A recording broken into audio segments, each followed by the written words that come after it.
vamos a ver 3 soluciones a un mismo problema. Las 3 correctas, pero donde cada una tiene ventajas sobre la anterior. Así que, si vas a ver esa prueba, soy Matemantis y te invito a ver este video. Disfrútalo.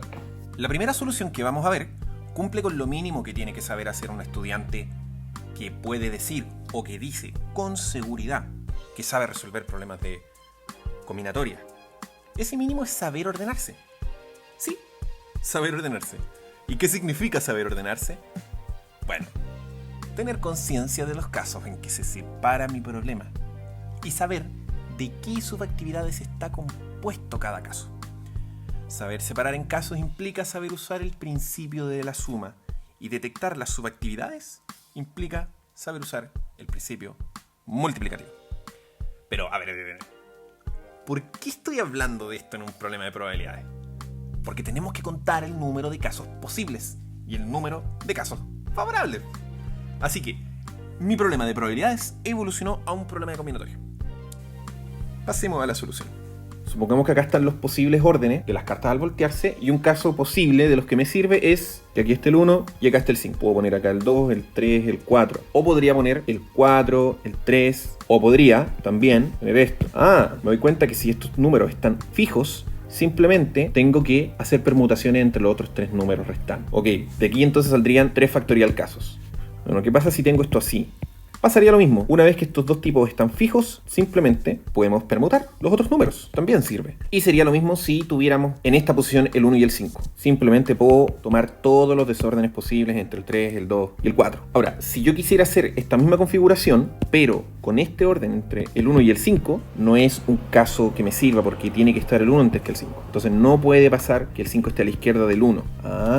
Ahí nos damos cuenta de una cosa. El 1 determina las posibilidades para el 5. Y luego, si analizamos bien estos casos, independiente de donde queda el 5, tengo que permutar los otros 3 números restantes. Por lo tanto, los casos quedan determinados por la posición del 1. El 1 podría estar ubicado acá, podría estar ubicado acá, podría estar ubicado acá, o podría estar ubicado acá. No podría la quinta posición porque ya no le dejaría espacio al 5. ¿Las subactividades cuáles serían? Bueno, una vez que tengo mi caso, es decir, posicionado el 1, tengo que decir dónde va a ir posicionado el 5, y luego de eso tengo que permutar los números restantes. Por ejemplo, en mi primer caso, el 1 va a estar en la primera posición, el 5 así va a tener 4 puestos posibles, y los otros números tienen 3 factorial permutaciones totales. Y como son las subactividades que descomponen al caso por principio multiplicativo, este primer caso nos da 4 por 3 factorial posibilidades. Vamos al segundo caso. El 1 está en la segunda posición, al 5 le quedan 3 posibilidades y los otros números tienen 3 factorial permutaciones totales. Bueno, si seguimos este conteo, nos damos cuenta que esto va a ser el total para los otros casos. Por lo tanto, como sacamos el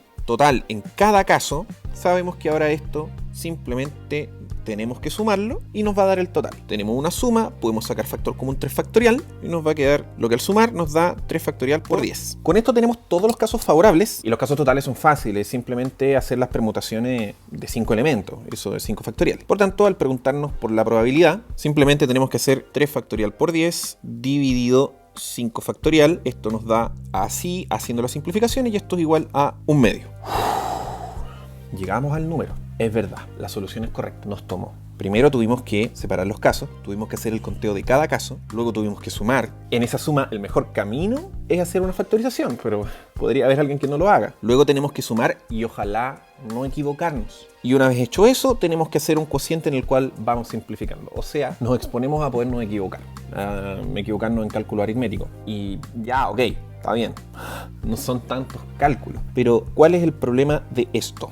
¿Qué hubiera pasado si hubiera tenido 7 cartas, 8 cartas, 10 cartas, 20 cartas? Inmediatamente nos resentimos por el número de casos. Son muchos casos, esta suma se nos agranda y quizás alguien puede tener un conocimiento extra por ahí detrás que me puede decir, no, pero esto la verdad no es tan difícil si tengo que sumar de 1 hasta 20, porque es la suma de los naturales, etc. Pero tengo que empezar a hacer uso de herramientas que uno no puede esperar que los estudiantes conozcan. Entonces, esta solución es correcta, pero es sensible al número de cartas y a dar muchas microinstancias donde uno podría equivocarse, sin hacer mención del gasto de energía que uno va haciendo entre medio. Sin embargo, a pesar de todo lo que mencioné, uno igual encuentra algo extraño acá. Ve que se mantiene un 3 factorial y que acá hay un patrón, 4, 3, 2, 1. Si hay un patrón, ¿acaso será que lo podemos captar mediante un argumento combinatorial? Bueno, de eso se trata la siguiente solución. Entonces, Primero me tengo que preguntar de dónde sale esto. Bueno, como vimos, estos vienen de pensar en las posiciones que va a tener el 5, pero las posiciones del 5 están condicionadas a la posición del 1. Por lo tanto, no es que solamente quiera captar combinatorialmente lo que pasa con el 5, sino que lo que pasa con el 5 y el 1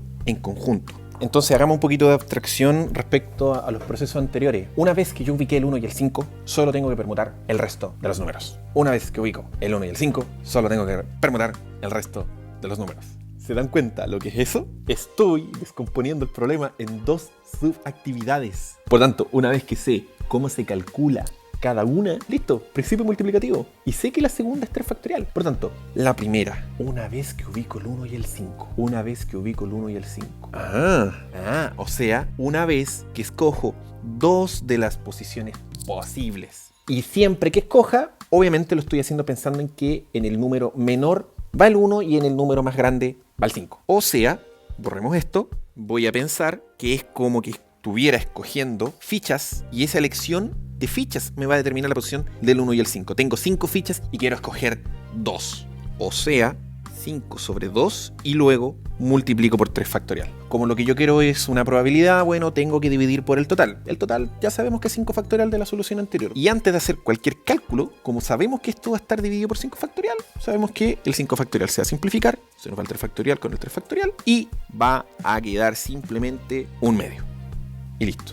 Esta solución evita hacer la suma, evita hacer simplificaciones feas. Si fueran 10 simplemente ya sé que de esas 10 posiciones voy a escoger 2, el resto de fichas las reordeno, esto sería 8 factorial y eso me daría 10 factorial dividido 2 factorial por 8 factorial, todo esto multiplicado por 8 factorial, estas cosas se eliminarían, el total de permutaciones de las filas van a ser 10 factorial, entonces también se va a eliminar esto y va a volver a dar un medio. Entonces, además de que dejamos de hacer la suma, nos dan expresiones muy fáciles de simplificar. Es más, si tenemos n cartas, lo que me va a dar n posiciones, simplemente sería n sobre 2 por cómo ordeno el resto de las cartas, o sea, n menos 2 factorial. Esto me da n factorial dividido 2 factorial por n menos 2 factorial, todo multiplicado por n menos 2 factorial.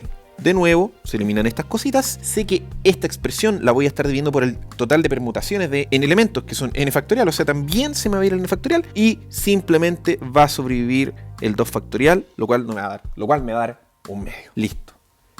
Bien.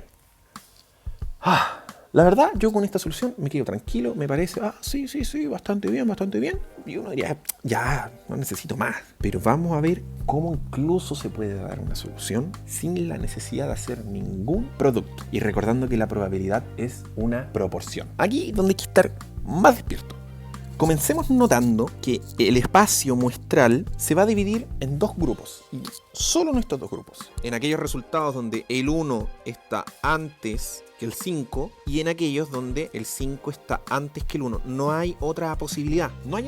Cualquier resultado cae en una de estas dos categorías. Ahora, piensa tú en un posible resultado de haber desordenado estas cartas y haberlas ordenado en una fila. Por ejemplo, a mí se me ocurre pero la idea también es que tú pienses en uno. En serio, anda a buscar un lápiz mientras yo estoy escribiendo esto y piensa en un resultado. Bien, me imagino que ya anotaste tu resultado y ahora, por ejemplo, en el caso del que noté yo, esto sería el 5 antes que el 1, así que sería un resultado que va a caber acá. Tu resultado, déjalo en uno de estos dos grupos. Ahora, la posición del 1 y el 5 intercambian. O sea, tomando aquí yo mi propio ejemplo, intercambio la posición entre el 1 y el 5, pero al hacer yo esto, tengo un resultado al otro lado. Cambia. Esto quiere decir que cada vez que yo tenga un resultado de una categoría, existe otro que le corresponde en la otra categoría. Y esta idea lo que quiere decir es que estos grupos tienen la misma cantidad de elementos. Por lo tanto, aquel que me importa a mí, que es donde el 1 está antes que el 5, representa la mitad del total y por lo tanto, la respuesta correcta es la alternativa de un medio. Aquí nos olvidamos de hacer divisiones,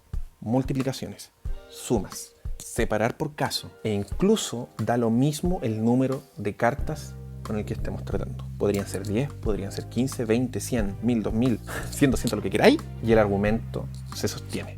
La pregunta entonces ahora es, ¿cómo pude haber llegado a la segunda o la tercera solución?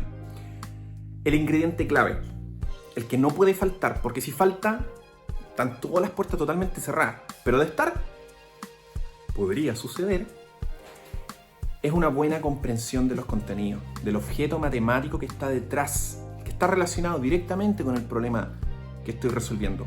Por eso, haciendo un resumen, la segunda solución tenía una ventaja sobre la primera. La primera sabía contar casos aislados. La segunda, los casos aislados capturaba su esencia en un argumento combinatorial. Que no solamente capturaba los casos, sino que podía manejar bastante bien la situación en caso de que fueran más cartas. Sí, pero ya la tercera, con una observación sutil, una buena comprensión del fenómeno, de lo que estaba pasando detrás, recordando que la probabilidad es una proporción, ya está a años luz en ventajas respecto a la primera y la segunda. Nada de eso hubiera sido posible si no hubiera habido una buena comprensión, si no hubiera habido una formación rica en ideas, no solamente en contenidos. Así que, ¿qué te parecieron las soluciones? ¿Qué te pareció el video? Déjame en los comentarios. Te voy a leer. Espero que te haya gustado el video. Chao.